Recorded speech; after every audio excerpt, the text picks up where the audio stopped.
Assalamualaikum warahmatullahi wabarakatuh. Di sini kami dari kelompok 2 ingin menjelaskan tentang perbedaan ekonomi Islam dan ekonomi konvensional. Sebelum membahas tentang perbedaan ekonomi Islam dan ekonomi konvensional, saya akan menjelaskan terlebih dahulu tentang sejarah ekonomi Islam. Ya, sejarah ekonomi Islam. Perkembangan teori ekonomi Islam telah dimulai pada zaman Rasulullah SAW dengan turunnya ayat-ayat Al-Quran yang berkenaan dengan ekonomi, seperti surat Al-Baqarah ayat 275 dan 279 tentang jual beli dan riba, surat Al-Baqarah ayat 282 tentang pencatatan transaksi muamalah, surat Al-Maidah ayat 1 tentang akad, surat Al-A'raf ayat 31, An-Nisa ayat 35 dan 10 tentang pengaturan pencarian, penitipan, pembelanjaan harta, dan masih banyak ayat lainnya yang menjelaskan tentang berbagai aktivitas ekonomi masyarakat. Nah, jadi ekonomi Islam ini diatur oleh Al-Quran. Jadi kita tidak bisa sembarangan dalam melakukan sebuah misalkan transaksi, jual beli, dan hal-hal kegiatan ekonomi lainnya. Jadi kita harus mengetahui aturan-aturan yang telah ditetapkan dalam ekonomi dan dalam Al-Quran. Bahwa Islam telah menetapkan pokok aturan ekonomi, meskipun masih bersifat umum dan praktik implementasi di lapangan akan saling berbeda antar generasi dan antar zaman. Selanjutnya kita beralih membahas definisi ekonomi Islam. Nah, ekonomi Islam ini juga disebut dengan ekonomi syariah, yaitu merupakan ilmu pengetahuan yang berupaya untuk memandang, meninjau, meneliti, dan pada akhirnya akan menyelesaikan permasalahan-permasalahan ekonomi dengan cara yang islami. Nah, kemudian menurut Dawam Raharjo, beliau menjelaskan bahwa makna ekonomi itu dibagi menjadi 3.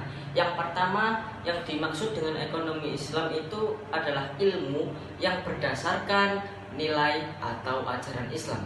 Yang kedua, beliau menjelaskan bahwa ekonomi Islam itu adalah sistem. Nah, sistem itu sendiri adalah menyangkut pengaturan, yaitu pengaturan kegiatan ekonomi dalam suatu masyarakat atau negara berdasarkan suatu cara atau metode tertentu. Nah, yang ketiga, beliau mengartikan bahwa ekonomi Islam itu dalam pengertian perekonomian umat Islam. Kemudian selanjutnya membahas tentang tujuan ekonomi Islam.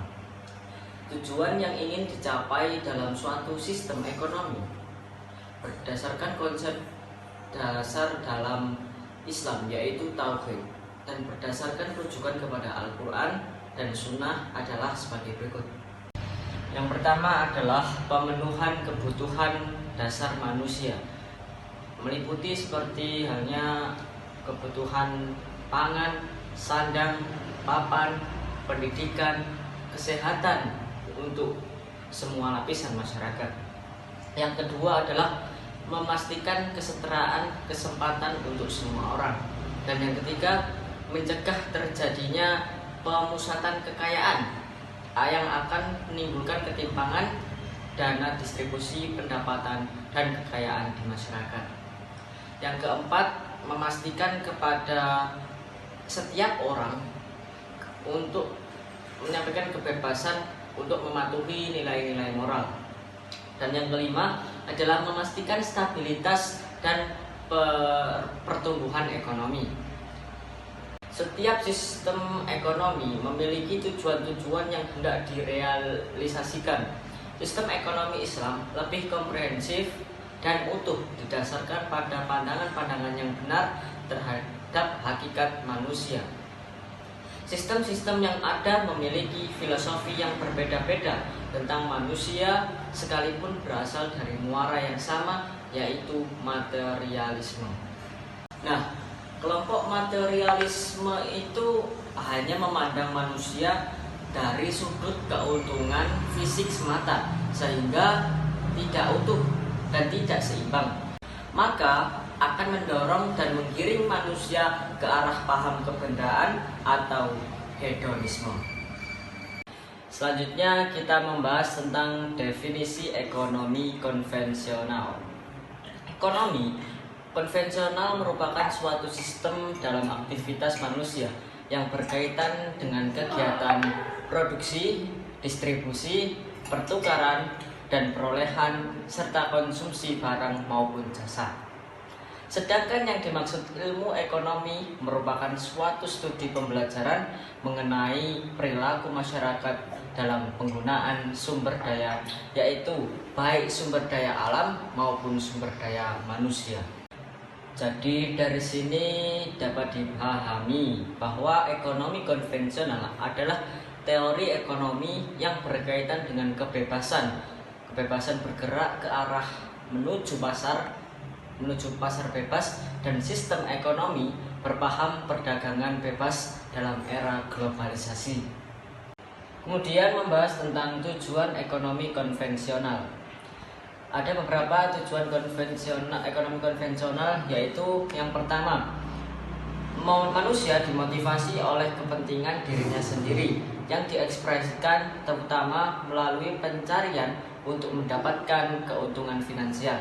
Yang kedua, tindakan yang menghasilkan pengembalian finansial terbesar kepada individu atau perusahaan adalah yang paling bermanfaat juga bagi masyarakat.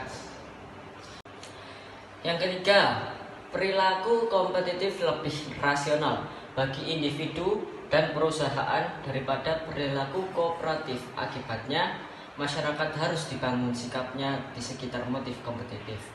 Yang keempat adalah kemajuan manusia paling baik diukur dengan meningkatkan nilai dari apa yang dikonsumsi oleh anggota masyarakat, dan semakin tingginya tingkat belanja konsumen memajukan kesejahteraan masyarakat dengan merangsang output ekonomi yang lebih besar.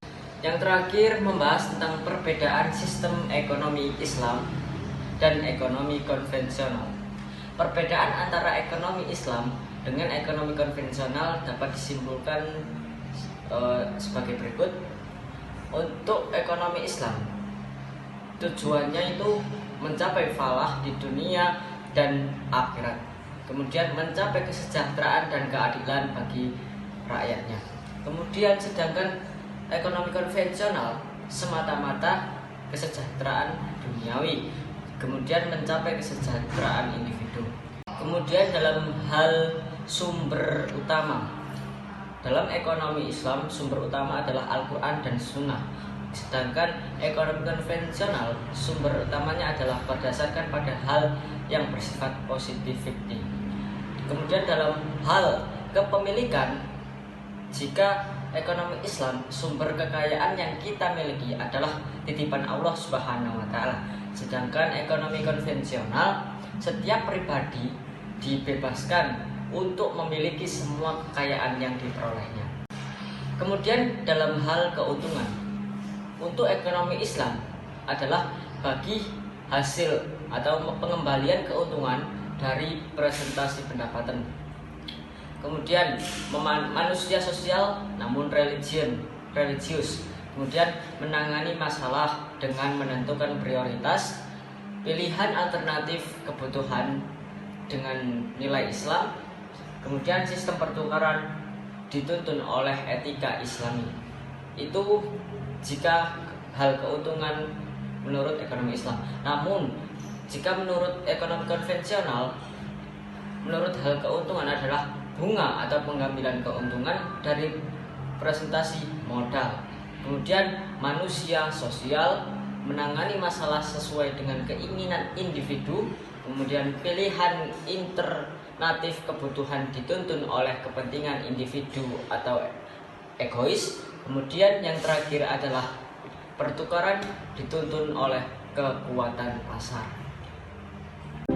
Ya, demikian presentasi yang bisa saya sampaikan. Kurang dan lebihnya saya mohon maaf.